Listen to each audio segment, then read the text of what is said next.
막달라 마리아와 야고보의 어머니 마리아 그리고 살로메가 장사된 예수님의 무덤으로 찾아갔습니다. 예수님의 무덤, 열려있는 무덤을 보며 천사의 음성을 듣게 되는데 그들로서는 믿을 수 없는 소식을 듣게 됩니다. 그것은 예수님께서 다시 살아나셨다는 겁니다. 숨지신 예수님이 다시 살아났다라는 소식을 들었을 때 이것은 있을 수 없는 일이며 믿을 수 없는 일이다라고 그들은 부정했습니다.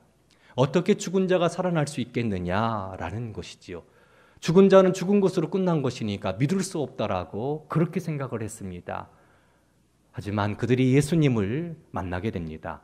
처음에는 유령인 줄 알았습니다. 두려웠습니다. 무서웠습니다.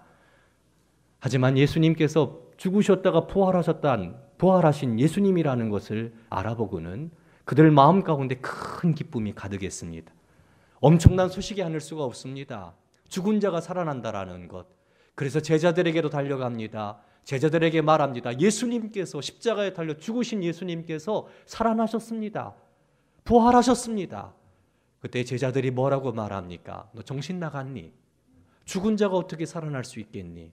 있을 수 없는 일이라고 그 여인들을 혼을 냅니다. 이상한 여인 취급을 합니다. 왜? 죽은 자는 죽은 자지 살아날 수가 없기 때문이라고 그들은 생각했습니다.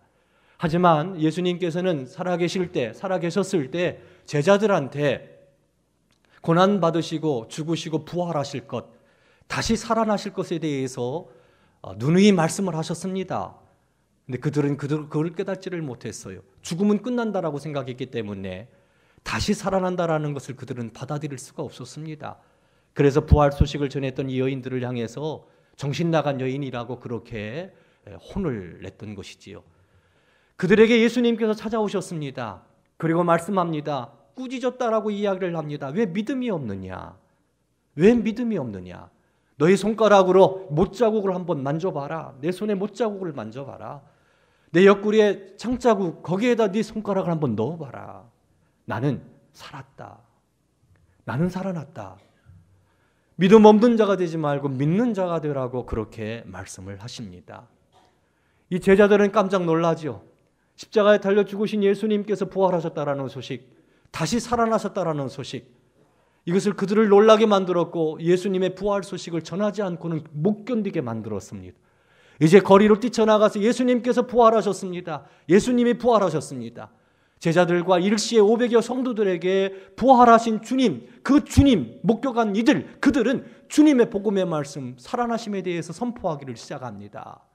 근데 역시 제자들처럼 부활 소식을 들었던 사람들은 그들을 정신 나간 사람쯤처럼 생각을 했습니다. 부활이 없습니다. 어떻게 죽은 자가 부활합니까? 부활은 있을 수가 없습니다. 죽으면 끝입니다. 부활했다라는 예수님의 그 소식을 그들은 거부하기를 시작했고 부활 소식을 전하는 제자들을 이상한 사람 취급했던 것이지요. 그때 바울이 만약에 예수님이 부활하지 않았다면 가정을 세워놓고 예수님의 부활과 그 부활의 의미와 부활하셨다면 우리가 어떻게 살아가야 될지에 대해서 오늘 본문 말씀에서 설명하고 또 선포하고 있는 것을 볼 수 있습니다. 예수님이 만약 부활하지 않았다면 그렇다면 죽은 자의 부활도 없다라고 선언합니다. 이게 당연한 논리처럼 바울은 그렇게 예수님의 죽으시고 부활하심을 부정하는 이들에게 설명하기를 시작하는 거예요. 예수님의 부활이 없다면 죽은 자가 다시 살아나는 것도 있을 수 없다라는 부분입니다. 그러면서 왜 예수님이 부활하실 수밖에 없는지, 왜 그것이 당연한 것인지에 대해서 이야기를 합니다. 사람은 한번 태어나면 죽습니다. 당연한 것이죠. 모든 사람은 다 죽습니다. 인간은 풀과 같고 인간의 영광은 풀의 꽃과 같다라고 말합니다. 꽃은 시듭니다. 풀은 마릅니다. 그 누구도 영원하지 않습니다. 우리는 그것을 당연하게 여기고 있습니다. 그렇게 삶을 살아갑니다. 근데 그 죽음이라는 것, 그게 어디서부터 왔습니까? 죽음은 그 원인이 어디에 있습니까? 이걸 우리가 한번 생각해 봐야 돼요. 바울은 이 점을 부활을 부인하고 있는 이들에게 선포합니다. 당신들이 죽는데 이거 당연하게 여기는데 그 죽음이라는 것은 죄 때문에 오지 않았느냐 말이에요. 세상에 죄가 들어왔고 그 죄 때문에 죽음이 오지 않았느냐. 원래 에덴 동산이라는 곳에는 영생하는 나무가 있었습니다. 영생하는 나무의 열매를 먹으면 영생합니다. 그러니까 우리 하나님께서 꿈꾸고 있는 인간의 삶이라는 것은 죽음이 아니었어요. 영생이었습니다. 원래 하나님의 의도는 그게 아니었다라는 거죠. 죽음이 아니었다라는 것이지요. 그런데 죽을 줄 알면서 아담은 하나님께서 금지하신 선악을 알게 하는 나무의 열매를 따먹었습니다. 그건 하나님의 통치를 거부한 겁니다. 하나님을 등진 겁니다. 그것은 하나님을 버린 겁니다. 그래서 그 죄 때문에 아담도 죽었고 아담 안에 있는 아담의 후손으로 태어나는 모든 인간들이 죽게 된 겁니다. 죽음이 거기서부터 시작된 거예요. 한 사람의 범죄함 때문에 죄가 들어왔고 죄 때문에 죽음이 온 겁니다. 모든 사람이 그래서 아담 안에서 다 죽습니다. 그렇다면 예수 그리스도 안에서 다시 살아나는 것도 당연하다라는 거예요.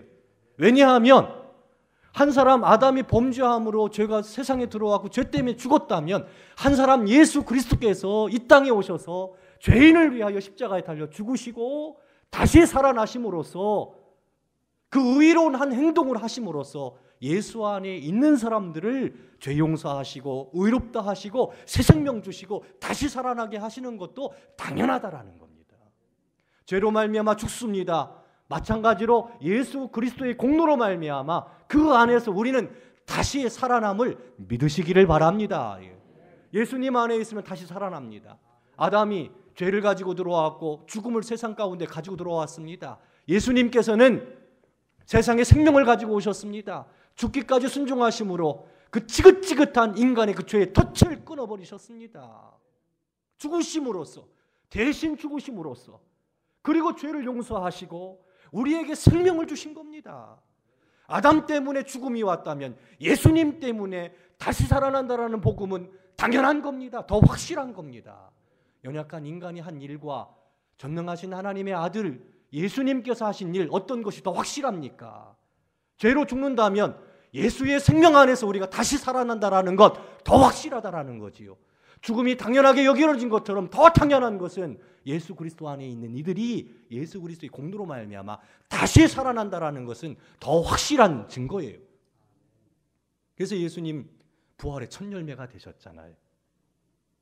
부활의 첫 열매가 되셨죠. 20절 말씀을 보면 그러나 이제 그리스도께서 죽은 자 가운데서 다시 살아나사 잠자는 자들의 첫 열매가 되셨다. 이 잠자는 자들은 죽은 자들이에요. 첫 열매가 되셨다라고 말합니다. 21절 사망의 한 사람 아담 때문에 사망의 한 사람으로 말미암아 죽은 자의 한 사람으로 말미암았으니 죽은 자의 부활도 한 사람으로 말미암는단 말이에요. 죽음이 한 사람 때문에 왔어요. 다시 살아나는 것도 한 사람 때문에 살아나는 거예요.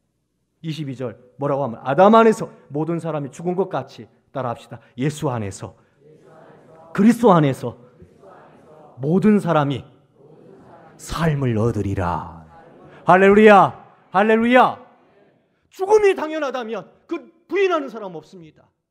그건 한 사람 때문에 왔어요. 아담 때문에.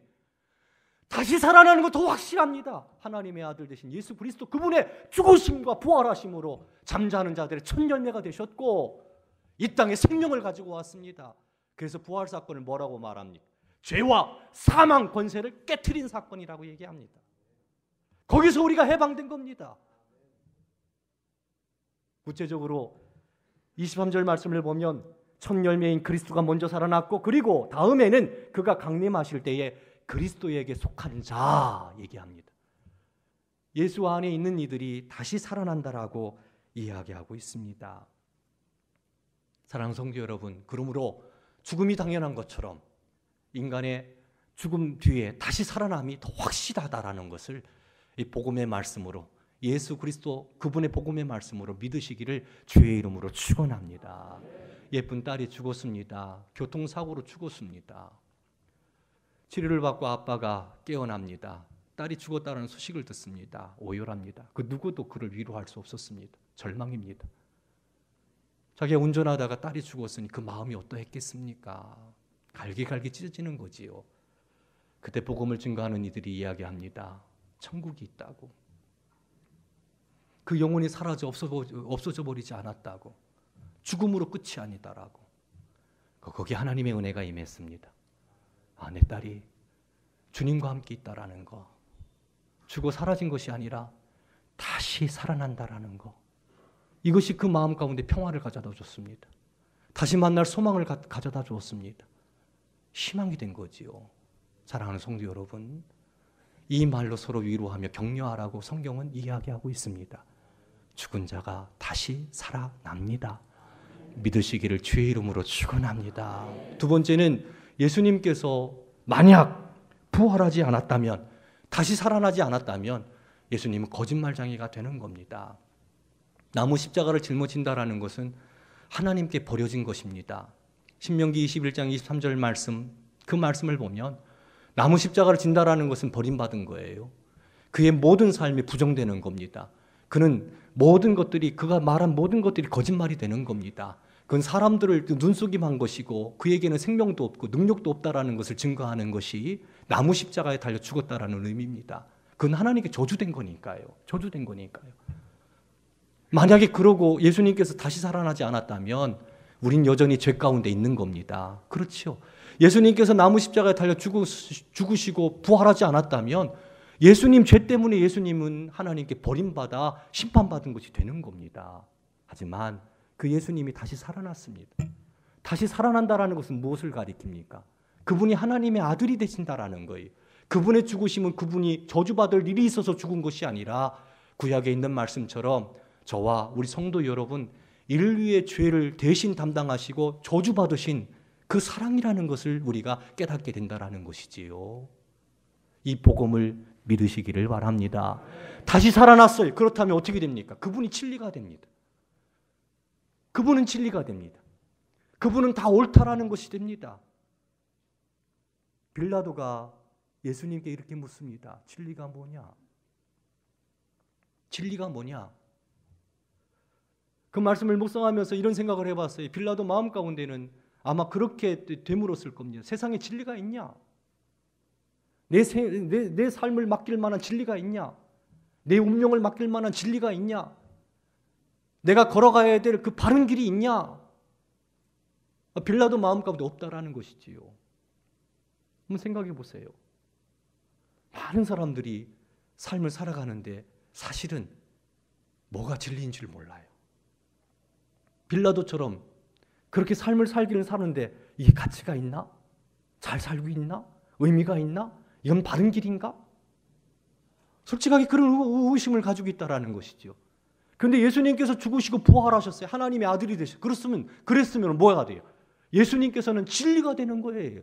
예수님께서 말씀하신 것처럼 길이 되는 거예요. 생명이 되는 거예요. 진리가 되는 거예요. 그래서 내 삶을 그분께 맡겨도 가치가 있는 거예요. 그건 바른 길이에요. 의미가 있어요. 잘 사는 길이에요. 진리가 바로 주님이라면. 안 그렇습니까? 그게 생명의 길이라면, 인간이 걸어가야 될 길이 바로 그 길이라면 어떻게 그걸 확인할 수 있습니까? 수많은 이야기들이 있지. 어떻게 살아야 된다, 어떻게 살아야 된다, 어떻게 살아야 된다. 가르침이 수많은 가르침들이 있습니다. 그럼 한번 생각해 보세요. 진리가 뭡니까? 자신 있게 얘기할 수 없지요. 하지만 죽으시고 부활하신 분이 있다면 그 예수 그리스도께서 죽으시고 부활하심으로 내가 참이다, 내가 옳다, 내 말이 진리다라고 선포하고 있다라는 거죠. 여러분의 삶을 맡겨도 가치가 있어요. 할렐루야. 만약에 죽음이 없다, 다시 살아난 일이 없다면 어떻게 됩니까? 그냥 예수님은 거짓말장이에요. 다시 살아났다면 참이 되십니다. 진리가 됩니다. 사랑하는 성도 여러분, 그 주님을 믿으시기를 주의 이름으로 축원합니다. 의미가 있는 겁니다. 의미가 있는 거예요. 세 번째, 그렇게 부활 예수님께서 다시 살아나셨다면 깨어 의를 행해야 됩니다. 식당에 갔는데 옆 테이블에서요 노래를 불러요. 노래를 부르는데 어떤 노래를 부르느냐? 부어라 부어라 부어라 마시자 마시자 마시자. 리듬을 타면서 막 불러요. 도대체 저게 무슨 노래인가? 젓가락을 가지고 막 두들기면서 부어라 부어라 부어라 마셔라 마셔라 마셔라. 다음이 또 내가 궁금했어요. 그때 3절은 없었어요. 그래서 내가 설교 준비하다가 3절은 뭘까 곰곰이 생각해봤더니 읽을 것 같아요. 취하자 취하자 취하자. 그러면서 막 엄청나게 막 그 술을 부어서 마시고 막 그 고기를 음식을 먹으면서 저렇게. 근데요 그거를 부어라 마셔라 이걸 누가 작사한 줄 아세요? 성경에서 작사하고 있습니다. 성경이에요. 성경이에요. 32절 말씀을 보면 내가 사람의 방법으로 에베소에 있는 맹수와 더불어 싸웠다면 내게 무슨 유익이 있으리요? 죽은 자가 다시 살아나지 못한다면 내일 죽을 터이니 먹고 마시자. 성경에서 이걸 따와가지고 그 사람 세계관은 뭐냐면 죽은 자가 부활하지 않는다라는 거예요. 죽은 자는 그냥 죽은 거예요. 다시 살아나지 않는 거예요. 그러니까 내일 죽을 건데 오늘 뭐 신실하게 살아. 바람 펴야지, 사기쳐야지, 즐겨야지, 쾌락 누려야지. 바보처럼 그렇게 살 필요가 뭐가 있어. 그러니까 부어라 마셔라 취하자. 노세 젊어 노세. 늙어지면 못 놀아요. 젊을 때 말이야. 엔조이 하자 이거지. 엔조이 하자. 바울은 그 점을 이야기합니다. 그래서 만약에 우리가 이 세상의 삶뿐이라면 우리의 삶이 모든 사람 가운데 우리가 가장 불쌍한 사람이다 말이에요. 우리가 불쌍한 사람이에요. 몇 경건하게 왜 살아요? 내일이 없는데 내일이 없다면 사세요. 그냥 부고 마시고 즐기고 엔조이하고 누가 뭐라고 합니까? 한 세상 그렇게 짧고 굵게 살다가 가면 최고지요. 그런데 내일이 있으면 어떻게 돼요? 다시 살아나면 어떻게 돼요? 그래서 33절 말씀의 첫 절이 뭡니까? 속지 마라! 속지 마라. 세상 사람들은 내일이 없다고 먹고 마시고 즐기로 쾌락대로 살라고 얘기하지만 속지 마라. 속지 말라. 예수님께서 다시 살아나신 것처럼 우리가 주님 앞에 설 날이 있고 오는 세상이 있다. 오는 세상이 있다. 잠시 잠깐 머물러 있는 이 세상 잘 살아야지. 그래서 오는 세상 영원한 영생을 누려야지. 거기서 멸망받으면 어떻게 되겠느냐. 정신 바짝 차리고 깨어있어 의를 행하고 죄짓지 말라. 그래서 성경이 선언하고 있는 거예요. 여기 잠시 잠깐 쾌락을 즐기다가 오는 세상에 심판받는다면 비극이지요. 그렇잖아요. 흔히 고린도전서 15장을 부활장이라고 이야기합니다. 부활장의 마지막 절 58절은 뭐라고 얘기합니까? 우리가 성시교독할 때 함께 나누어 읽은 겁니다. 다 같이 읽겠습니다. 58절입니다. 시작. 그러므로 내 사랑하는 형제들아 견실하며 흔들리지 말고 항상 주의 일에 더욱 힘쓰는 자들이 되라. 이는 너희 수고가 주 안에서 헛되지 않은 줄 알미라. 할렐루야. 오는 세상에 있다면 죽은 자가 다시 살아난다면 그렇다면 속지 말아야 돼요. 깨어있어야 돼요. 의를 행해야 돼요. 죄짓지 말아야 돼요. 주의 일에 더욱 힘써야 돼요. 그건 헛되지 않습니다. 가치 있습니다. 의미 있습니다. 참 복된 삶입니다. 흔들리지 말고. 속이는 사람들이 있어요. 바라기는 이 부활절 사랑하는 성도 여러분 다시 살아난다라는 소망을 갖고 오늘 내가 다시 살아간다는 소망을 갖고 그때 주님 앞에 주님을 맞이할 그 영광의 나라, 영광의 순간을 생각하면서 오늘 주 예수 그리스도 진리이신 주 예수 그리스도를 신실하게 따라가 주의 일에 더 힘쓰면서 믿음의 길, 사명의 길, 또 우리에게 맡겨주신 가정, 우리에게 맡겨주신 교회 잘 세우고자 최선을 다하는 저와 우리 성도 여러분들 되시기를 주의 이름으로 축원합니다. 사랑과 은혜가 많으신 아버지 하나님 감사합니다. 하나님의 은혜와 사랑으로 우리를 구속해 주시고 부활의 영광을 주시니 진실로 감사를 드립니다. 죄가 당연한 것처럼 죄 때문에 죽음이 오는 것이 당연한 것처럼 예수 그리스도의 죽으심으로 말미암아 우리가 다시 살아난다라는 아버지 소망을 갖게 하시고 아버지 하나님 믿음으로 신실하게 주를 따를 수 있도록 인도하여 주시옵소서. 역사하여 주시옵소서. 부활절 칸타타 연주를 통하여 주님 홀로 영광 받아주시고 우리 온 교우들 마음 가운데 크신 은혜를 내려 주시옵소서. 예수님의 이름으로 기도드리옵나이다. 아멘.